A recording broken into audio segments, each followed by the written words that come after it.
Bismillahirrahmanirrahim. Ketiga adalah penyebab orang meninggal dunia dalam kondisi su'ul khotimah apa? Karena masih senang melakukan perbuatan-perbuatan dosa. Ingat. Jadi sampai-sampai Imam As-Shatibi di dalam kitab Al-I'tisam, mengatakan bahwa di antara orang itu jatuh dalam kematian ya, yang dimana ketika dia meninggal dunia dalam kondisi su'ul khotimah, selama hidupnya dia masih senang berbuat dosa-dosa, kesalahan-kesalahan, maksiat dan kemungkaran. Bahkan ini dianggap biasa, ini dianggap remeh, enteng. Padahal dijelaskan oleh para sahabat Nabi, kami para sahabat Nabi ya, ketika melakukan suatu amalan dosa, menurut kami itu sesuatu yang berat ya, berat dosanya, dan kami sangat takut sekali. Tapi di antara kalian setelah kami mungkin perbuatan apa yang kami anggap itu sangat menakutkan, sangat berat sekali menurut pandangan Allah, tapi menurut kalian ringan. Masya Allah ya. Ini apa yang disampaikan oleh para sahabat Nabi, sebagaimana juga Anas bin Malik dan juga Abu Darda menyatakan seperti itu. Pernah Abu Darda ketika dia pulang ke rumah, kemudian mengatakan marah-marah di hadapan istrinya ya. Kenapa marah-marah ya? Ini penyebabnya, ketika dia pulang marah-marah, ditanya sama istrinya, "Kenapa wahai ya suamiku, Anda kok marah-marah? Ada gerangan apa?" Kemudian Abu Darda mengatakan, sungguh bahwasanya mereka para sahabat Nabi yang mulia ketika melakukan suatu amalan atau melakukan suatu perbuatan kesalahan yang dimana dan itu tidak disengaja, mereka langsung ya, mereka sangat takut, mereka nangis, mereka segera untuk bertobat, kemudian mereka melakukan sholat taubat atau sholat sunnah yang lainnya, dan apapun setiap adapun urusan yang membuat mereka itu lalai, mereka segera langsung bertobat, menyesal sholat. Itu para sahabat Nabi sampai seperti itu. Ini Abu Darda. Abu Darda itu siapa? Ya sahabat Nabi. Dia pun merasakan ketika melakukan suatu perbuatan yang sekiranya tidak benar, maka segera dia minta ampun kepada Allah, segera bertobat kepada Allah, dan tidak berani untuk mengulanginya. Nah, maka Abu Darda menyatakan, sungguh sangat ironis sekali, aneh sekali ketika orang yang dia mengklaim dirinya betul-betul soleh mengikuti Al-Quran dan Sunnah, ketika dia melakukan satu amalan dosa itu dianggap remeh. Maka apa dia tidak ingat dengan apa yang telah disampaikan oleh Allah di dalam Al-Quran? Bisa kita buka ya di dalam surat An-Nisa, surat yang keempat ayat 31. Allah SWT berfirman, apa kata Allah? In tajtanibu kaba'ira ma tunhauna anhu nukaffir ankum sayi'atikum wa nudkhilukum mudkhalan karima.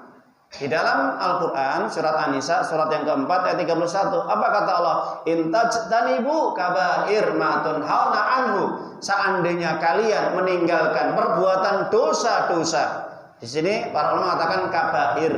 Kaba'ir ini dosa-dosa besar. Ya, jadi dosa-dosa besar, banyak sekali dosa-dosa besar. Ya. Apa yang betul-betul dilarang oleh kalian, kalau kalian meninggalkan dengan ikhlas, dengan tulus, dan kalian itu menganggap sesuatu yang sangat ya berbahaya di sisi Allah Subhanahu wa taala, akan mendapatkan ancaman, laknat, murka Allah, kebencian Allah, maka kata Allah apa? Nukafir ankum sayiatikum wa nudkhilukum mudkhalan karima. Maka niscaya akan kami hapus kesalahan-kesalahan kalian dan akan kami masukkan ke dalam surga yang penuh dengan kenikmatan, tempat yang mulia, surga. Mudkhal karim, yaitu tempat yang Allah muliakan. Di mana? Surga Allah. Jadi para jamaah Bapak Ibu yang dimuliakan oleh Allah SWT, ini adalah janji dari Allah. Siapapun mereka semasa hidupnya menghindari kabair, apa? Dosa-dosa besar. Mau jelaskan di dalam hadis rawi Imam Bukhari katakan, ala unabbikum bi akbaril kabair. Nabi pernah mengatakan dalam hadis Imam Bukhari, maukah kalian aku beritahukan dosa-dosa besar di sisi Allah Subhanahu wa taala? Qalu wa ma hunna ya Rasulullah. Siap, kami akan mendengarkan apa itu saja wahai Rasulullah sallallahu alaihi wasallam. Qala, Nabi mengatakan, di antara dosa-dosa besar al-isyraku billah. Pertama adalah syirik. Syirik menyekutukan Allah Subhanahu wa taala. Ya. Kemudian setelah syirik, kata Nabi sallallahu alaihi wasallam, menyekutukan Allah, ya. Menjadikan tandingan-tandingan bagi Allah dalam beribadah kepada Allah. Ada sekutu-sekutu ya bagi Allah Subhanahu wa taala. Dalam dia beribadah pada Allah, menganggap ada sesuatu yang juga bisa memiliki sifat yang Allah miliki, kekuatan yang Allah miliki yang bisa menolak madarat dan mendatangkan kebaikan. Ini namanya syirik. Ya.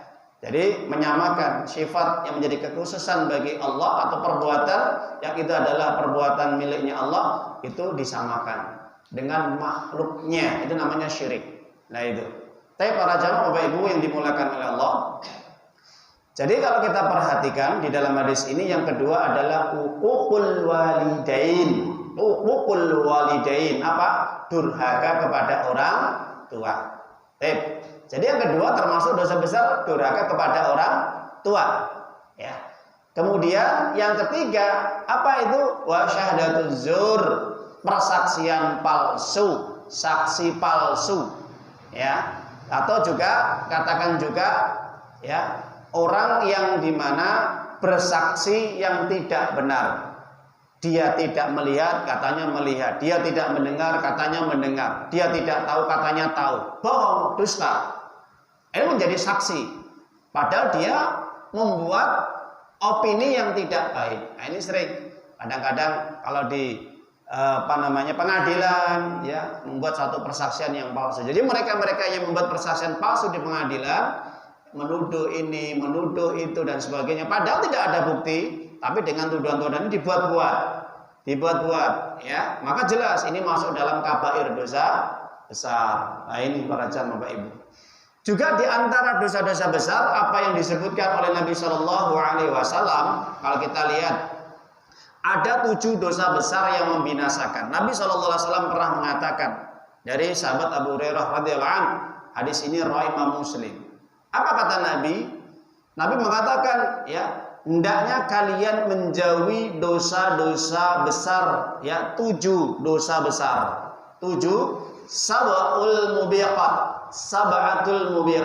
7 dosa besar yang membinasakan. 7 dosa besar yang menghancurkan kalian. Apa yang pertama? Syirik, jelas. Ini yang paling puncaknya adalah syirik, ya. Nabi SAW setiap menyebutkan dosa-dosa besar selalu yang diawali dengan syirik. Kenapa? Karena banyak orang syirik. Ya. Bisa syirik besar atau mungkin syirik kecil. Nah ini, makanya ini hati-hati. Asyirku billah, syirik kepada Allah. Asyir, ya. Yang kedua apa? Sihir. Ini yang kedua. Yang ketiga al-qatlu, ya. Jadi membunuh. Allati ma harrama illa bil haqq.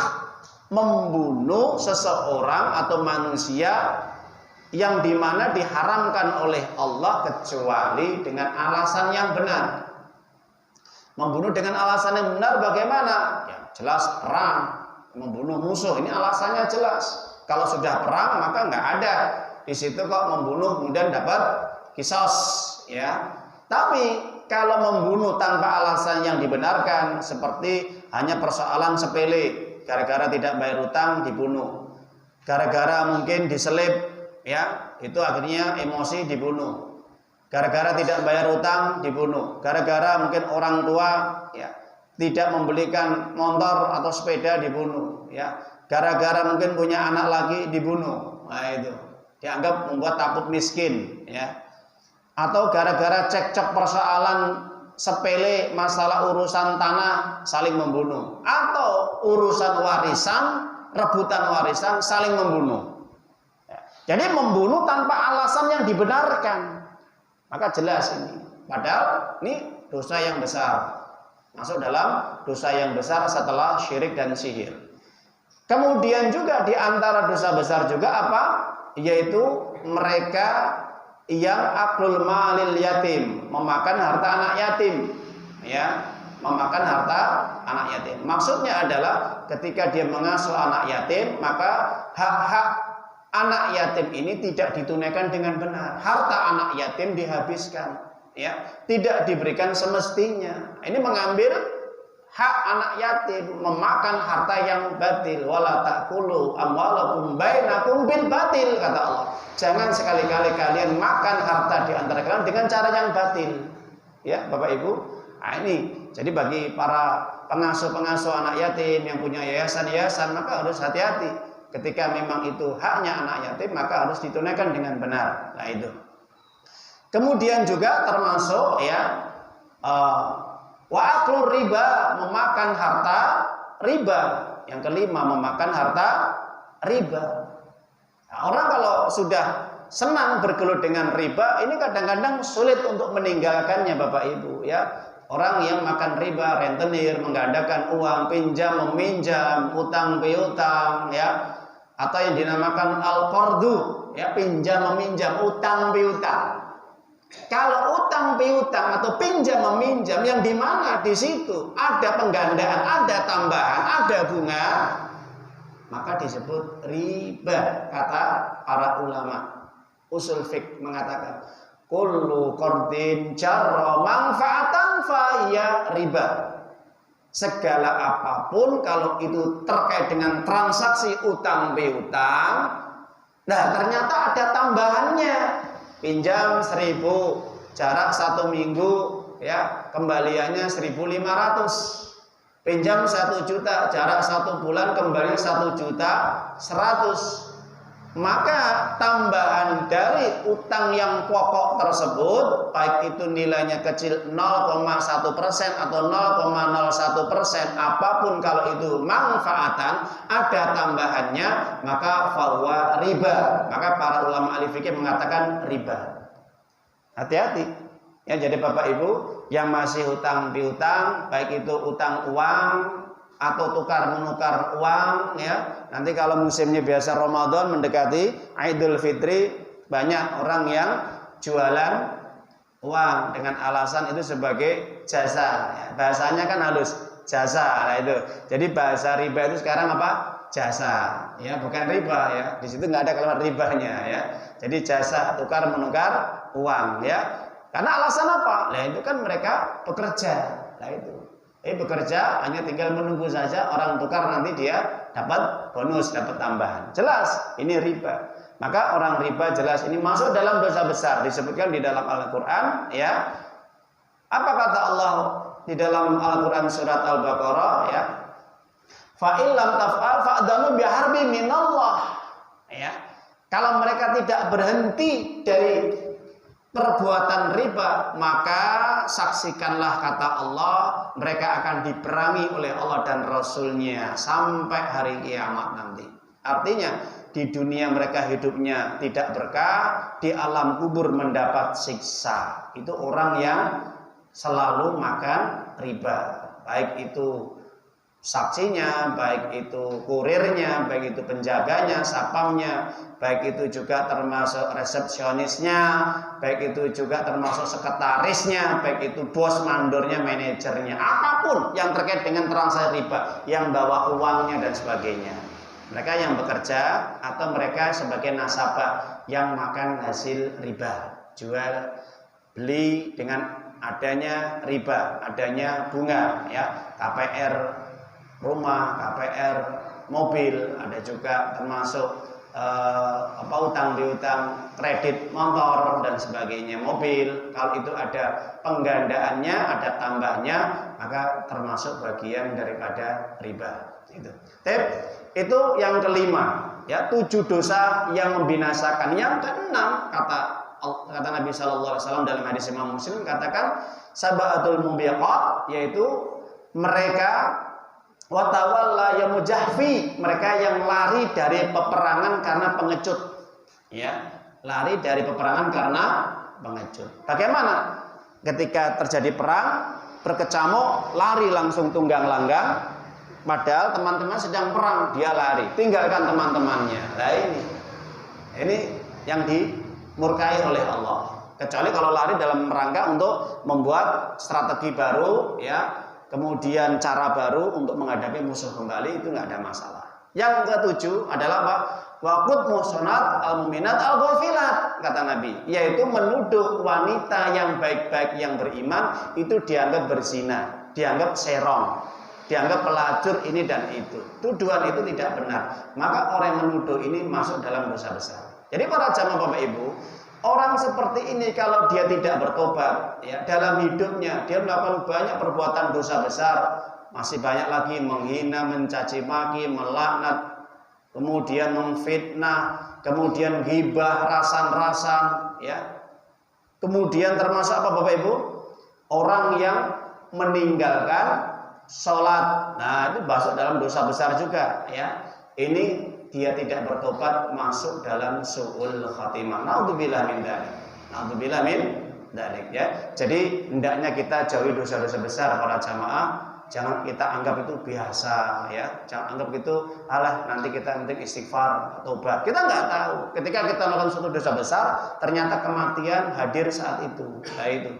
Pokoknya kata para ulama mengatakan setiap kita melakukan perbuatan dosa, saat itulah ingat Allah, saat itulah ingat kematian. Maka kamu tidak akan pernah mau melakukan dosa. Kamu tidak akan jadi berbuat dosa. Karena apa? Ingat Allah dan ingat mati.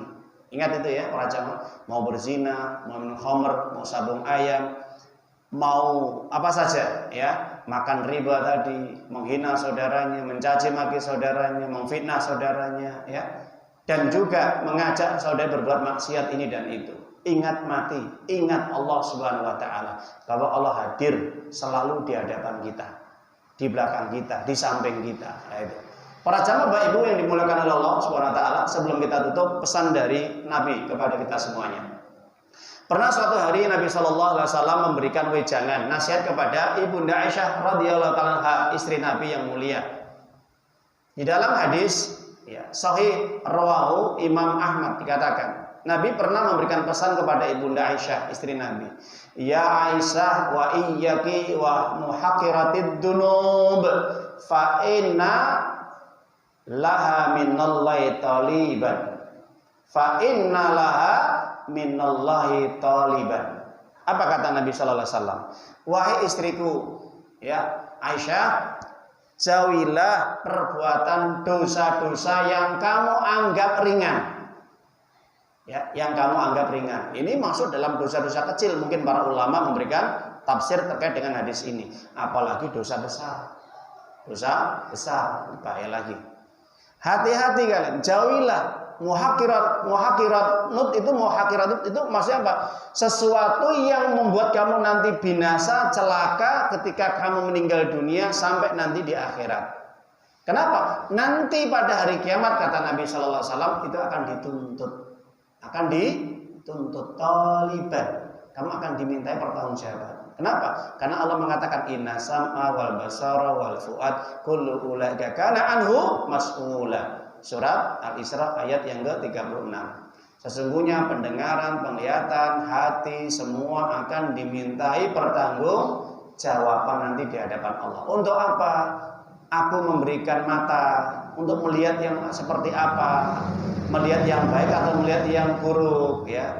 Untuk apa aku memberikan pendengaran untuk mendengarkan yang baik atau yang buruk? Untuk apa aku memberikan tangan untuk yang baik atau yang buruk? Untuk apa aku menciptakan kaki dan seluruh anggota badan untuk yang baik atau yang buruk? Dan hati yang aku berikan untuk kamu itu untuk apa? Untuk memikirkan atau memahami yang jelek atau yang buruk, yang baik atau yang buruk, semua akan dimintai pertanggungjawaban. Naudzubillah. Semoga kita terhindar dari perbuatan dosa yang menyebabkan meninggal dalam kondisi su'ul khatimah. Sebelum saya tutup, ada satu kisah yang dimana pada zaman ulama salaf pada generasi Ibnu Katsir, ya, itu menjelaskan pada saat itu ada orang yang kebiasaannya dia suka minum khamr. Ketika kebiasaan suka minum khamr itu, ketika dia mau meninggal dunia, sakaratul maut, kemudian ada seorang alim yang mentalkin, ya, mengingatkan supaya dia bersyahadat ketika mau meninggal. Lakinu mautakum la ilaha illallah. Itu kan perintah ya dari Nabi ya. Maka talkinkanlah orang yang mati di antara kalian dengan la ilaha illallah. Ketika diajak untuk mengatakan kalimat la ilaha illallah, apa yang diucapkan oleh yang semasa hidupnya ini orang yang suka minum khamar, mabuk, mendem ini ya. Apa? Haus, khamar, haus, khamar, haus. Ya, saya haus, mana khamar, mana minuman memabukkan, mana minumannya memabukkan, saya pengen minum. Terus seperti sampai dia mati. Naudzubillah. Summa naudzubillah. Ada juga orang yang kebiasaannya semasa hidupnya dia ya disibukkan dengan apa? Bernyanyi, mendengarkan musik ya.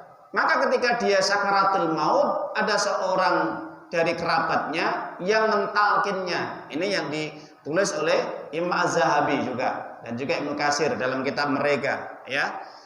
Ketika orang yang meninggal dunia ini sakaratul maut, kebiasaannya dia ini bermain musik, mendengarkan musik ya, jauh dari Al-Qur'an, jauh dari lantunan ayat-ayat Allah, jauh dari ceramah-ceramah, pengajian-pengajian ya. Tidak pernah dia mendatangi majelis ilmu, apalagi mendengarkan di YouTube atau di mana kalau sekarang ya. Kalau dulu kan nggak ada ya, mendatangi majelis ilmu. Tapi kebiasaannya dia datang ke tempat-tempat apa yang di situ ada musik, ya ada orkes, ada dangdutan, ada yang lainnya. Maka ketika mau meninggal dunia ini ditalkin la ilaha illallah, apa ucapannya? Nggak bisa dia mengatakan la ilaha illallah apa?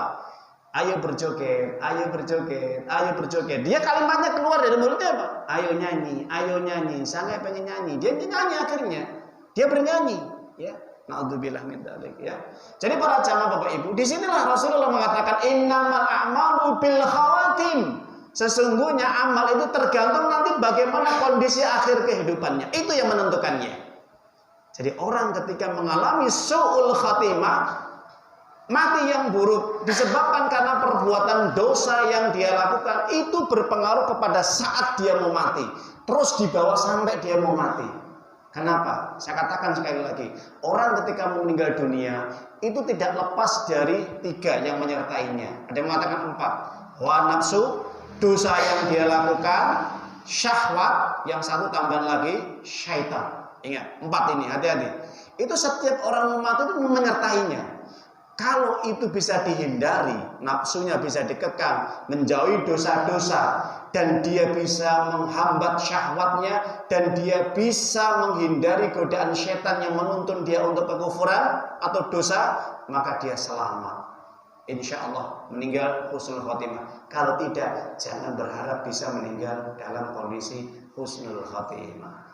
Tapi para jamaah Bapak Ibu, ini saja kurang lebihnya yang saya sampaikan, semoga bermanfaat. Kita akan melanjutkan yang terakhir minggu depan, yaitu terkait dengan penyebab orang meninggal dalam kondisi khotimah, yaitu mereka yang memiliki pergaulan yang buruk, teman-teman yang buruk, dan lingkungan yang buruk akan kita bahas secara jelas dan gamblang. Wallahu a'lam bishawab. Semoga bermanfaat. Kita tutup dengan kafaratul majlis.